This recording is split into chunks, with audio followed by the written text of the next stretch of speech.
On this Monday installment of Locked On Texans, we will be joined by Mr. Brandon K. Scott from Sports Radio 610 to get his thoughts on the preseason and, of course, who is going to survive roster cuts. You are Locked On Texans, your daily Houston Texans podcast, part of the Locked On Podcast Network, your team every day.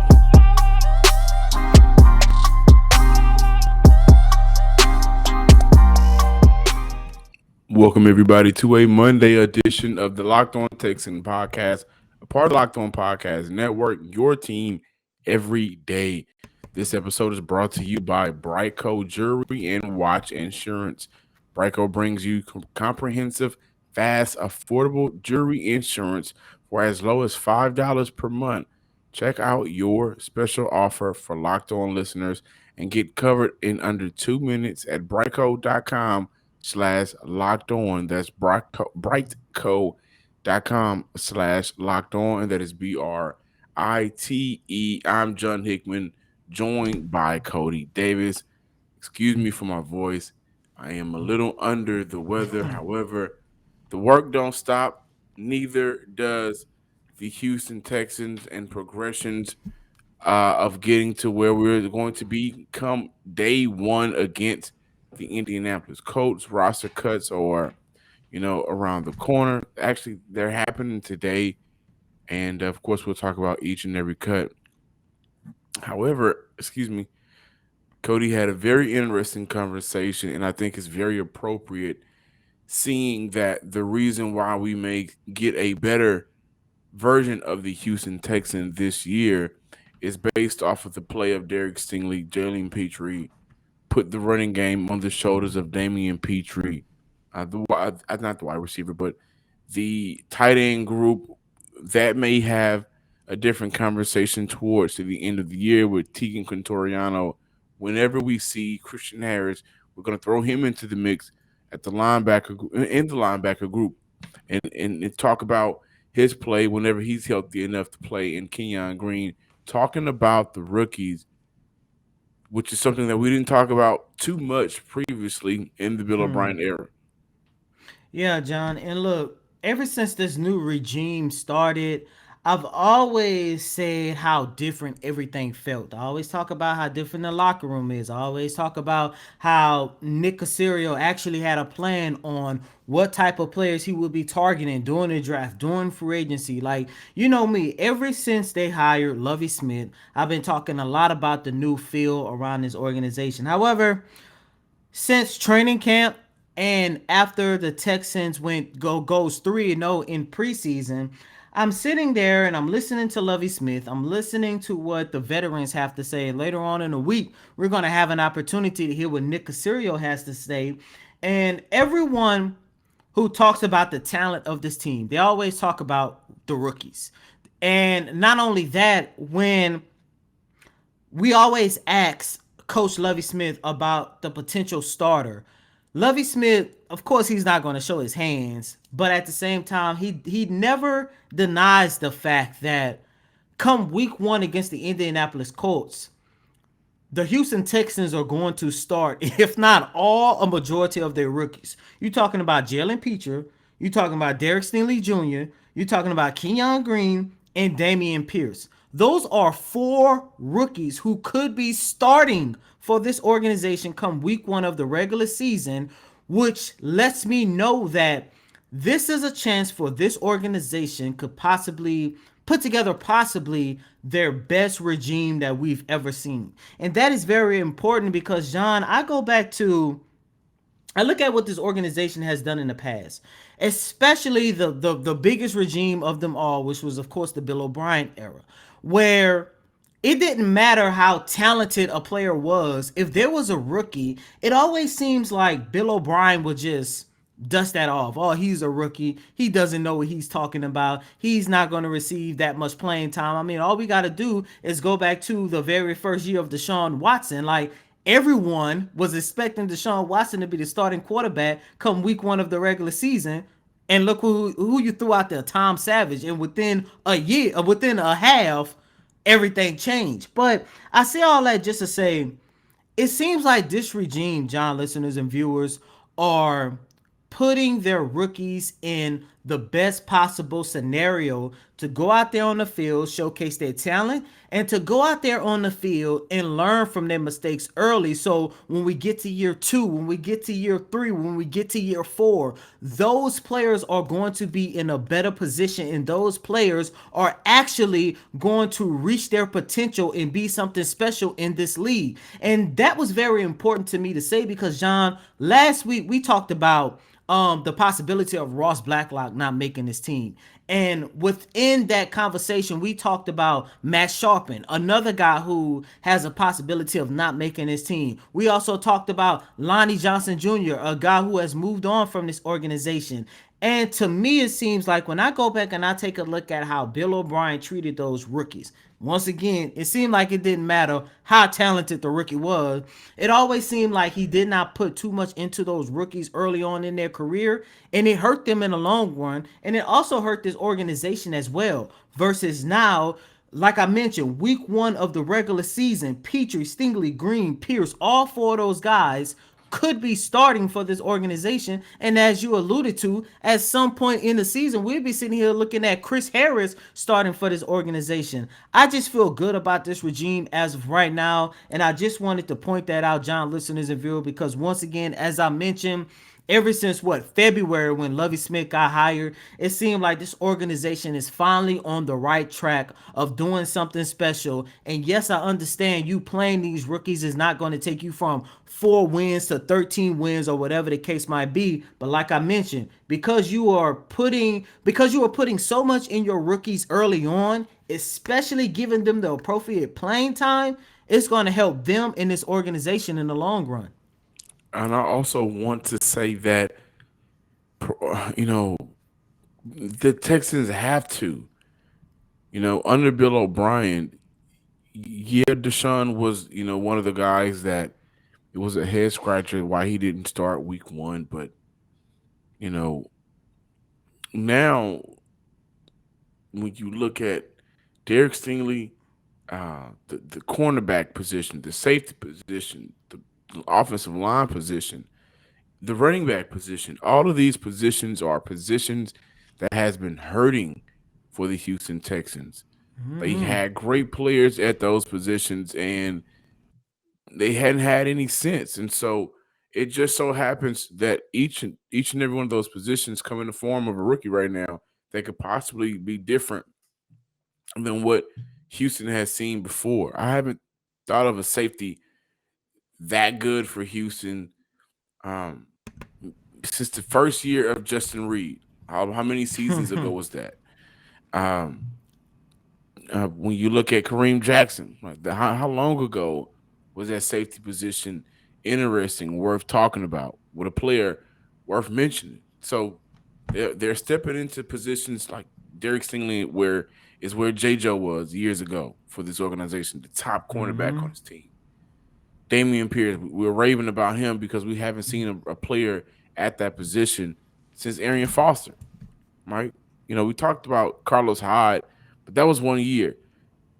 Damien Pierce looks like he is a part of the future, the next 4 to 5 seasons. And I think it's important that because those players that are rookies are stepping into a role for Houston that needs that boost, yeah, they need to play day one. But on top of all of that, each and every one of those players have earned the right to start day one for Houston. Locked on Texans listeners and viewers, Cody, you know what was one of the scariest thoughts throughout my entire wedding process What's that? was if I lost the ring, right? And you need insurance for that. And guys, Brightco, they have the best jewelry and watch insurance. They are comprehensive, they're fast, affordable jewelry. Insurance is as low as $5 per month. Check out your offer for our locked on listeners.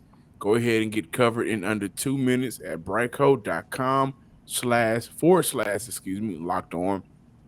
That is Brightco, BRITE.co/locked on for the best jewelry and watch insurance. Welcome back in, ladies and gentlemen, to this Monday installment of Locked On Texans. As promised, our brother, Mr. Brandon K. Scott from Sports Radio 610. Brandon, what's going on, my guy? Welcome back to Locked On. My man, Cody Davis, good to be with y'all, man. Always good to be on the Locked On Texans podcast. Enjoying these last, few days that we get until the season starts, because it's full go once September 11th come and the NFL season starts, the Texas season in particular. So, yeah, man, just kind of enjoying the downtime until that, until that real hit. By the way, Texans just sent the weekly schedule. How great was it to see that they only have one scheduled practice, which is a Thursday, if I'm not mistaken. We're gonna speak to Lovie Smith later on today. They're off on tomorrow. We hear from Nick Casario Wednesday. There's practice Thursday, and then we get a whole 3-day weekend because the week after that is gearing up for week 1 of the regular season. Hey, I was already good with it because I already knew that the transition from training camp and preseason go from covering the entire practice, being able to be out there for the whole practice 2 hours, and now it's just going to be limited time, even the practices that we go to. So, I mean, really, honestly, man, it was a kind of a privilege and a precious time to be able to watch that much of practice, even the parts that we weren't allowed to film or photograph or tweet about were even, I think, valuable for us to be able to watch because I don't think that that's going to be the case or don't anticipate that being the case, at any point this year until the next training camp. So we've seen about as much of practice as we're going to see from the Texans. So I'm glad to have seen it, and I'm glad to be graduating to a new point in the season of coverage. Yes, sir. So, of course, we got to talk about preseason. The Houston Texans went 3-0 in preseason on Thursday. They beat the San Francisco 49ers 17-0. Brandon, when you take a look at this preseason, like I mentioned, 3-0, we're going to start on the offensive side of the ball. What are some of the things that you liked that you saw throughout the preseason? And what are some of the things that you did not like on that offensive side of the ball to start this off? Well, let's start with what we didn't like, and then work our way back to what we did. And I'm gonna say that considering that I thought things looked a lot better in the third game in the 49ers game. We talked last week about some things that I wanted to see them do and establish, like the physicality. I wanted to see Davis Mills be able to push the ball downfield a little bit more. I wanted to you wanted to just overall feel better about the offense because in those first 2 games of the preseason, obviously that first unit didn't do anything in the first game. And then in the second game, as we discussed last week, they didn't do anything until that final drive of the second quarter, the final drive of the first half. And really, we're just talking about those final 2 throws because there were even throws right before those 2. Like the 2 throws before the good throws were bad. You know what I mean? And so you wanted to see that improve or at least feel better about that by the end of the preseason. And I think, I didn't feel like it was great necessarily or that there was anything that stood out to me like, wow, I can't believe that they're doing this. But I felt better about, the offense in the 49ers game. I mean, the story of the preseason and the story, certainly that game, but the preseason period offensively is Damien Pierce, and I'm not breaking any news to anybody who watched the games and been following kind of the coverage and everything about it. Damien Pierce has been a revelation. I like Damien Pierce as a pick when they picked him, and I thought, okay, this will be cool. This will be good to have as just as an option in the backfield, probably better than anything that you had last year. But he so far anyway, without overreacting to what we've seen in a couple of preseason games and some practices, he actually looks a lot better than I think I was even giving him credit for. And I was somebody who was high on him. So I feel good about that. But, I still think that there are some questions about Davis Mills' consistency, perhaps the ceiling or the limitations on his physical ability. I've always said that the thing that I liked about Davis Mills was that he seemed to check all the boxes. He seemed to have all of the requisite talent and skill and ability that you need to play in the NFL.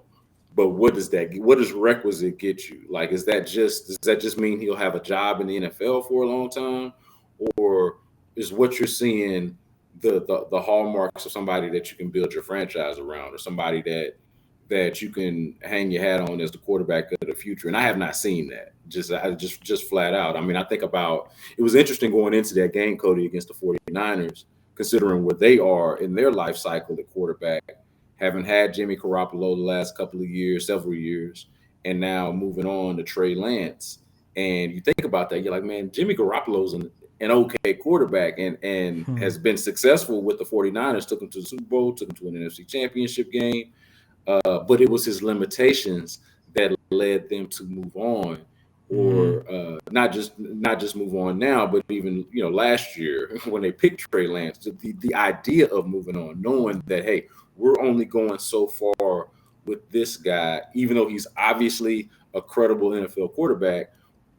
A credible NFL quarterback just not going to be good enough for us. Yeah. And so I'm looking at them and doing kind of the juxtaposition to where the Texans are nowhere near as talented as the 49ers in the long run, or in the kind of in the grand scheme of things right now, right? Like, they don't have all of those kind of players, and just haven't developed into that kind of team. But you figure, okay, what happens when you do, once, God willing, Nick Caserio finally does build this roster out, and you do have talent across the board? Is somebody of Davis Mills' skill set going to be good enough to get you over the hump? I don't think we have an answer to that question right now. And based off of what we've seen, to me, the answer will be trending toward no.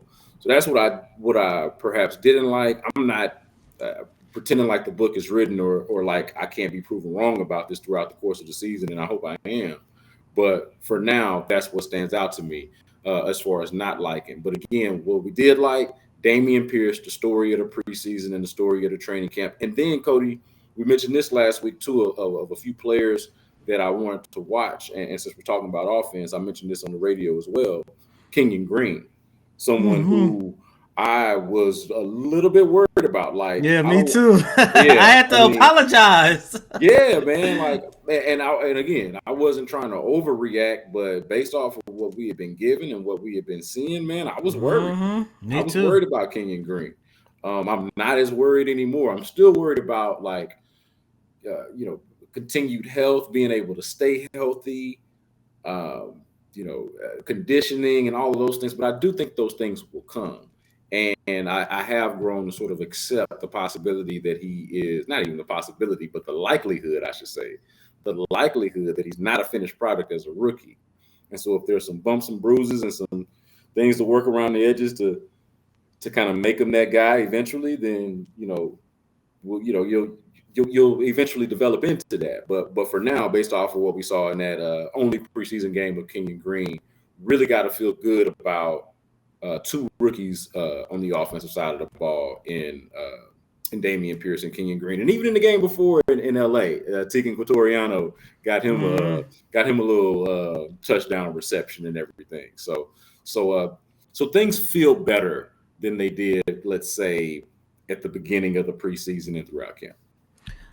I feel good about where the Texans are on the offensive side of the ball. You know me, B. Scott. I am high on Davis Mills. However, I do have a little bit of a concern because I'm not seeing the Davis Mills that ended last season, and that's even throughout practice after I think it was week 2 of training camp. However, I also go back to something, and you could attest to this as well because you be standing right there next to me in these press conferences, to where every time we say we want to see more from the Texans on the offensive side of the ball, Davis Mills, Lovie Smith, you have other players saying, well, we haven't shown anything in our playbook yet throughout training camp and preseason. It's like they're working on all this secret stuff. And when I take a look at the Texans offense, it's like I'm kind of holding out hope that their ability to push the ball downfield beyond what we saw throughout the preseason is going to be better because of what they are,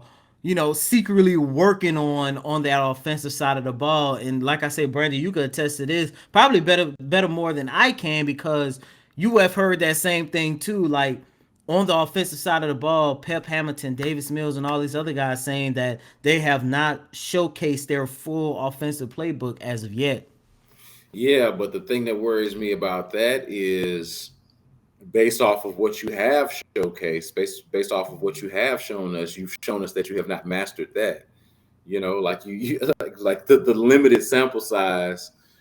If if the limited and small amount of what you've shown us has not been impressive or has not made folks feel good about it, for me it's like, what's to make me think that once you expand it and once you start doing these other things that you're going to look any better doing it?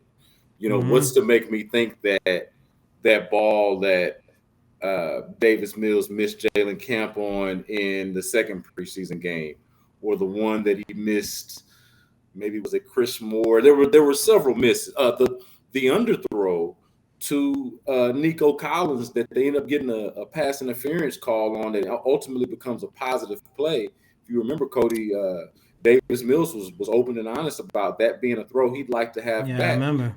despite it being a successful and positive play for them. He knew that he underthrew that ball, and that, going forward, you can't necessarily rely on the defense messing up to the degree of a penalty. And that's just another potentially missed opportunity for you down the line. So, yeah, I would like to see them expand the playbook, or just out of curiosity, from my standpoint, want to see what more is to the offense. It's Pep Hamilton's first year calling the plays for the Texans. We all want to see Mm-hmm. more, and as much of it as possible. But as far as feeling better about there being more, I got to feel good about what I'm seeing so far to feel better about what I'm gonna see some more of. Like, how I know that the more ain't gonna look just like the less. You know what I'm saying? How I know the Yeah. difference. So that's to me is kind of a still prove it. And again, man, we got to do this thing, man, where we analyze this team and we're thorough and we following, but we're not overreacting, right? So Mm-hmm. I'm trying to give it real and say, hey, man, we ain't seen a whole lot, but there is potential there, and there, more than anything, I think there's potential to grow over the course of a season, and once they kind of get their groove. So that's what you can kind of hope for, despite it not being overly impressive in the preseason.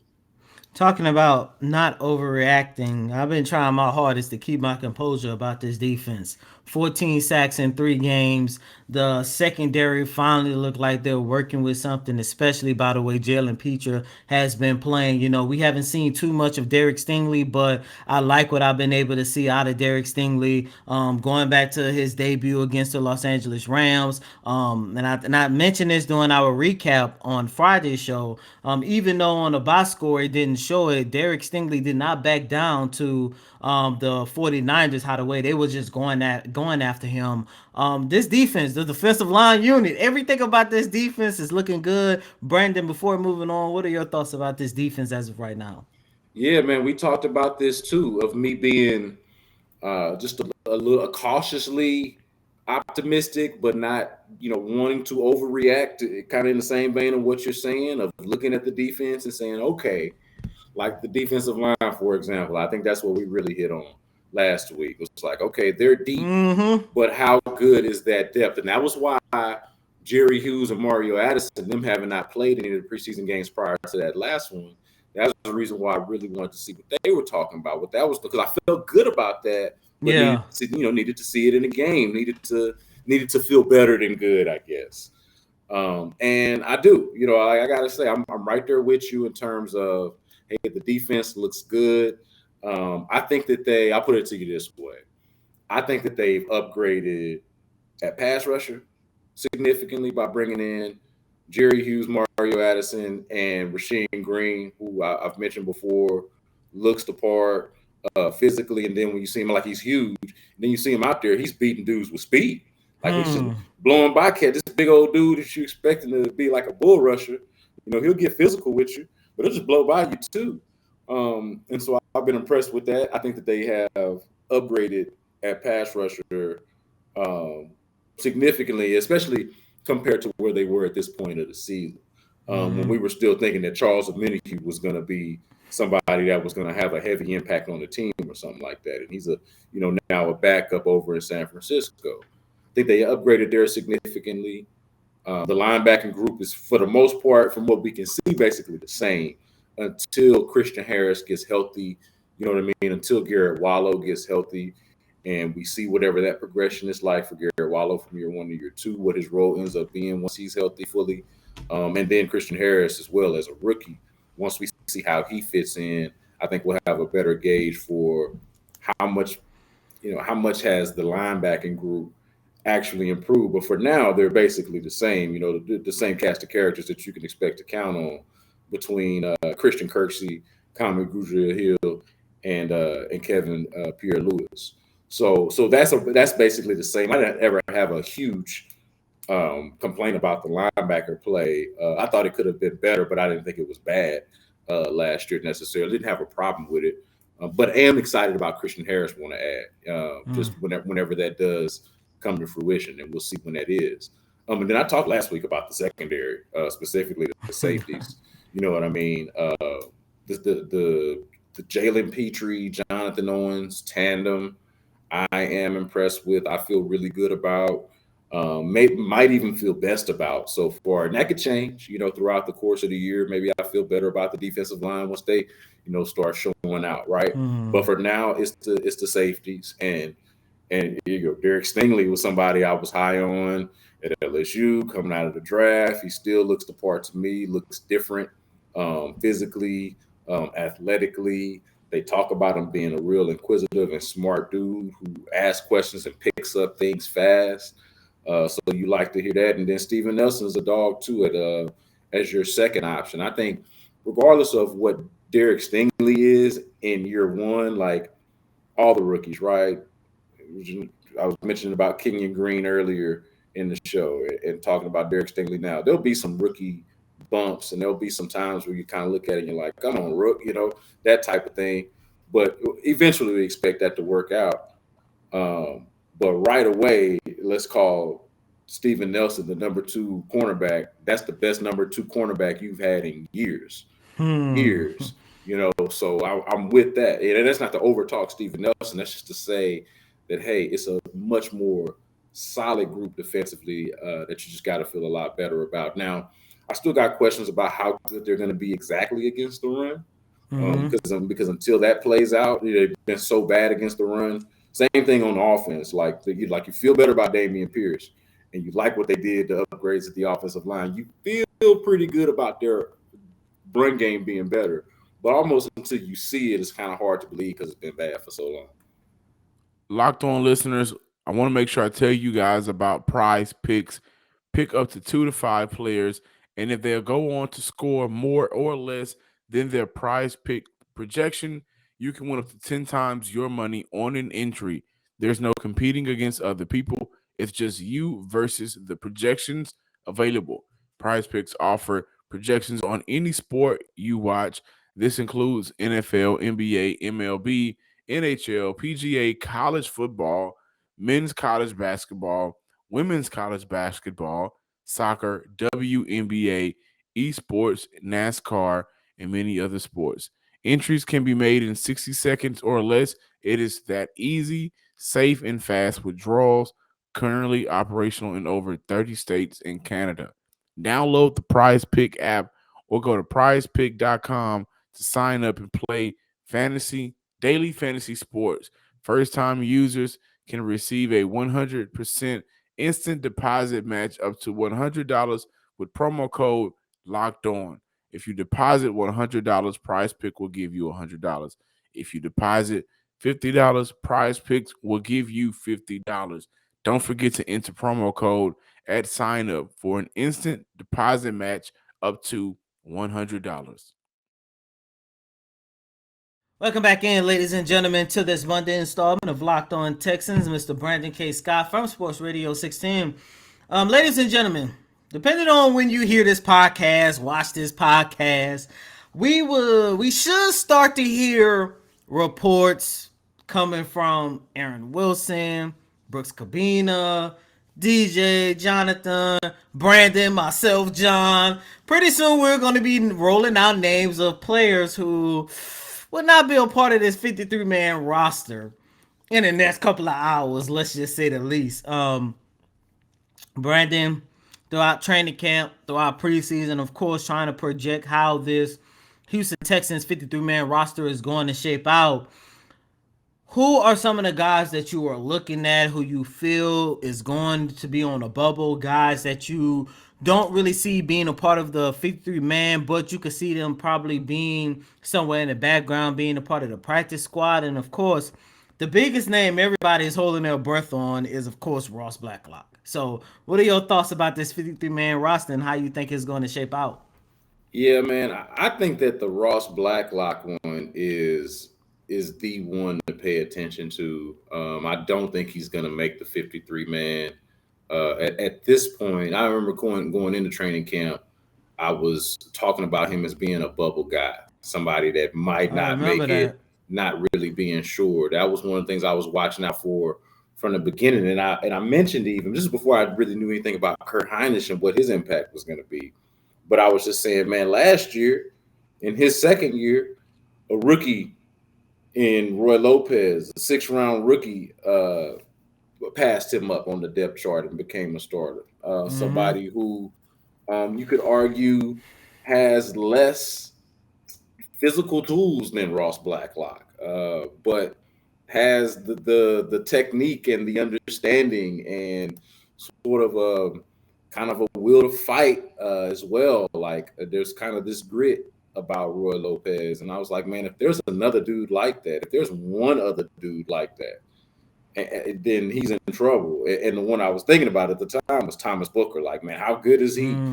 If he's that guy, then Ross Blacklock might not have a place on this team. That's just me thinking about Thomas Booker. I didn't even think about Heinisch, until training camp and the preseason started to play out, and I'm like, oh man, there might be two dudes that they might be more interested in. And remember, sometimes too much is made of this, but I do think that there's something to it that Ross Blacklock was drafted by a different general manager. He was drafted by a different leadership group for the Texans and not Nick Caserio.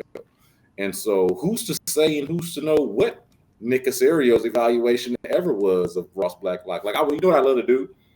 I'd love to go into the Patriots draft room or take a look at their draft board and see where they would have had Ross Blacklock. Like if they would have been picking 40th, if that's somebody that they would have taken. What was their eval on him, you know? Yeah. So like that's just something to think about. I think he's kind of the main one of the names that people probably know and care about or might have some investment in. I think the three to watch, and I think two of them are not going to make the team, but the three to watch are, I'll say Ross Blacklock, Eric Murray at safety, and Charlie Heck. Now Charlie Heck, I think is going to make the team. Okay, I do think Charlie Heck is going to make the team, but I do think that there's a little bit of a not log jam, but some competition there for who is your swing tackle or your backup tackles exactly. If that's going to be Charlie Heck, and he like Ross Blacklock, also not drafted by this leadership group. Like you think about it, everybody that wasn't here that was here two seasons ago Are um, gone. they are either gone, or if they're not a standout player or somebody that's like clearly and obviously useful, then they're on their way out. They're either gone or on their way out. And so those are the three names that I just came up with. Like those are all guys that were brought in for the 2020 season. I'm pretty sure Eric Murray's first year here was 2020, if I'm not mistaken. But nevertheless, he's a 2020 guy. You know, he's of that regime. And these were players that were, somewhat valued by that regime, but have not necessarily stood out. Jonathan Owens has taken over that other starting safety spot instead of Eric Murray, who they once liked because they wanted to have him play slot corner and safety and thought he could just do everything. And does have some versatility, but doesn't do anything particularly at an elite level to where you feel like you got to have this dude on your roster.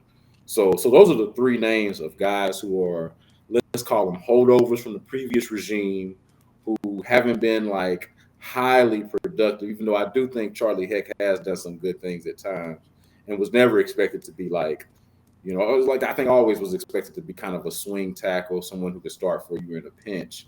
So I'm interested to see how that plays out exactly.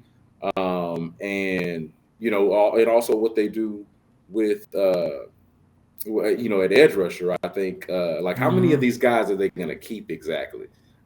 As I'm trying to work through this 53 man, I'm still kind of working through it as we record this. Obviously, by the time a lot of people hear this, I will have obviously worked through mine, and the Texans will have worked through theirs. Um, but you think about the different guys that they got between obviously Grenard and Hughes and Addison, Okoronkwo. but then you think about Okoronkwo, who suffered an injury and we didn't get to see him in the last game. But that's another person whose name has kind of died down a little bit, but I think that they're high on and want to be on the team. Hmm. To me, he's going to be, oddly enough, that speaks to how much they upgraded though at that position.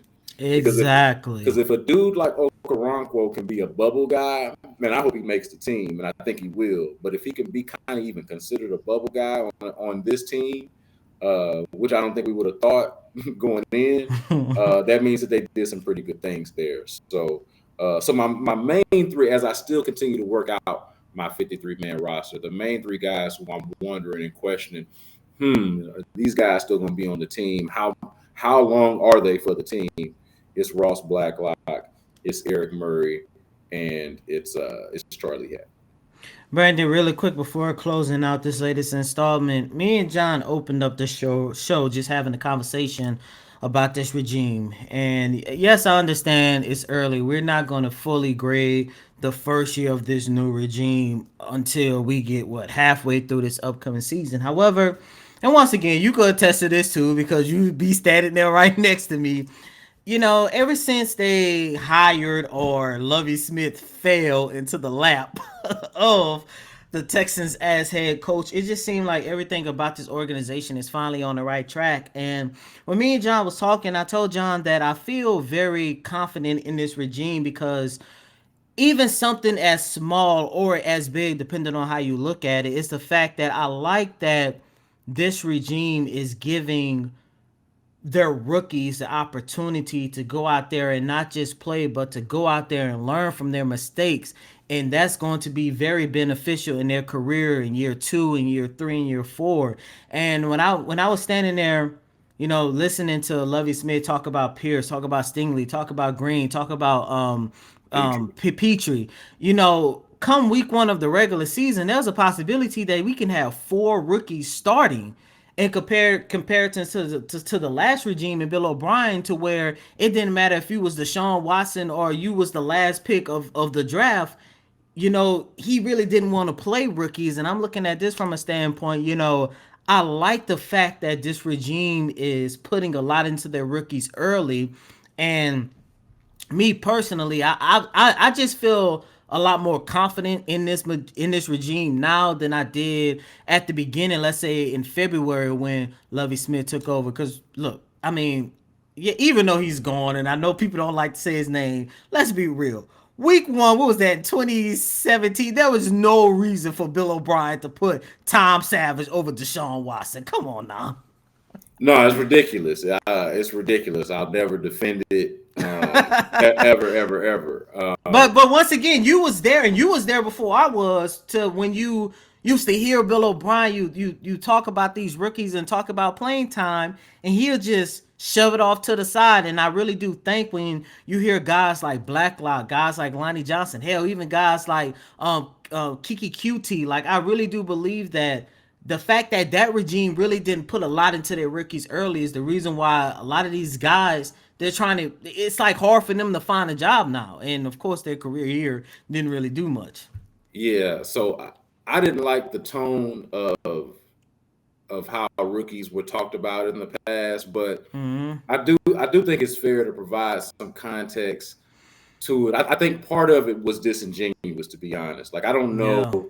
I don't know how really serious Bill O'Brien was about that, as opposed to just trying to present this kind of tough guy. We're not gonna anoint the rookies before they've done anything in the league.